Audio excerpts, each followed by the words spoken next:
So I'm Richard Kingston. I'm the director of the platform. I've been doing this for just over a year, I think. Many of you in the room probably know Chris Taylor, who was the previous director. So when I took over, part of that, what I said was that I would have a look at the platform and think about how we might refresh it. Obviously at the time I didn't know anything about Duncan and M2035. Yeah, so we've basically been thinking about how we would refresh the platform. There used to be a kind of matrix with some verticals and horizontals, and we spent a lot of time asking people like yourselves in the university what you thought of that. Did it make sense? I think because we kind of had that matrix with nodes on it, a lot of people thought there must be some activity going on in each node of that matrix, and that wasn't always the case. So I suppose in parallel then with the emergence of 2035, we thought, well, what is the platform here to do? And I guess if I'm honest, over the last few months, I think there's been a lot of confusion about what the platform's here to do. Over the last few months, I've been having lots of meetings with many of you in the room who are institute directors and centre directors, basically saying to you, well, look, we're actually here to help you. We're not here to take over. We don't, as platforms, do the actual research. Research takes place in centres, in institutes, in schools and departments. But what we can do is integrate in a way that maybe is difficult for you to do in your centre or institute. If we're going to address sort of global societal challenges, often what we need to do is cut across the expertise we've got in institutes and centres. So one of the key driving roles really is about how we integrate digital research across the university and how we can help deliver transformation, but also help you as researchers if you're wanting to work with and collaborate with an expert in AI fundamentals, say for example. We can help you connect with those people. So we've got about 2,300 academics and researchers in the university linked and signed up to the platform. And a lot of what we do is convene activities, events like this.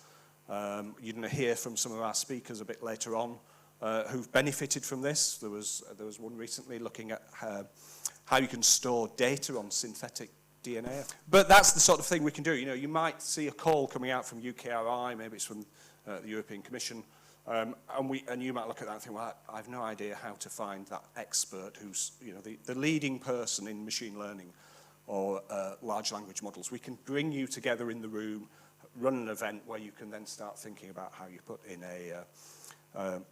a proposal. So we are kind of this, as it says there, we're sort of about the front door into all digital activity that goes on in the university. Building those communities of practice, bringing people together so we can bring, you know, disparate parts of the university into the room and address some of those funding calls as well. And as Duncan had said, you know, sort of looking at societal challenges, technical challenges, there are some of the pillars and the leaps within M2035 that we can help support. I'd probably say it's probably similar with other platform directors here as well, and it's, you know, we have similar sort of roles. I'm actually an urban planner by background, so I'm not a sort of computer scientist, but I specialise in sort of decision support systems and spatial data, and that's an old photo because I'm a lot greyer than I am there. But this is more important. So as Duncan alluded to earlier, we got rid of that matrix. And we've now got these 5 sort of pillars, and you'll hear from each of the theme leads shortly. We're going to say a little bit more about each one of those. Some are co-led, some are led by individuals. And just last week, we appointed Maurizio Alvarez, who is now going to lead this new cross-cutting theme called AI at Manchester. So for many years, we've had an Institute for Data Science and AI. There was a review of that over the last few months, and the decision was that institute would no longer exist as an institute, and therefore we'd have this sort of cross-cutting capability. We've also got a really important one around digital skills and lifelong learning. That isn't just about those of us here who work in the university, but also thinking how we connect with organisations outside the university. How can our expertise and knowledge around how we teach and deliver digital skills, not just for our staff and our students, but also for institutions in this region and other parts of the world.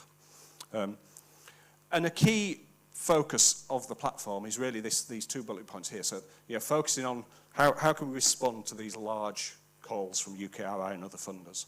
where we can't just, we're not going to get funded just in a particular academic silo.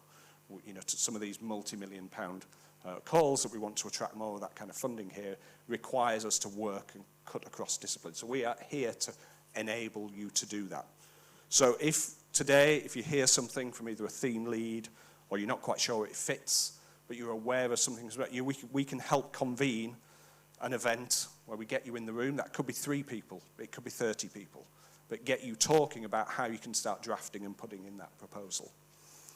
And doing this sort of matchmaking, as we said, with Jerome, who you'll hear from later, he's got this idea, so he got this idea, I think working with French colleagues, about storing data on synthetic DNA, but he didn't know anyone in computer science here who might have expertise around that. So we managed to bring relevant people in computer science together. They had an afternoon, I think, wasn't it? And that's now led on to a proposal that's going into hopefully get funded. Yeah, in terms of the themes, so we've got digital cultures, digital worlds, digital health, digital economy, and digital society. So I don't know if any of you are familiar with the matrix before, but as I said now, we've gone from 7 societal challenges down to these 5.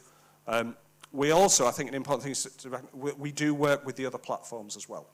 So we've got, for example, digital health. Obviously, the obvious link there is to work with Healthy Futures, digital worlds that Dave leads, looking at some of the underlying technologies, and that cuts across into certain institutes and other platforms as well. So although there are the other 3 platforms as well as ourselves, we do work together and often convene events where 2 or more of the platforms are working together.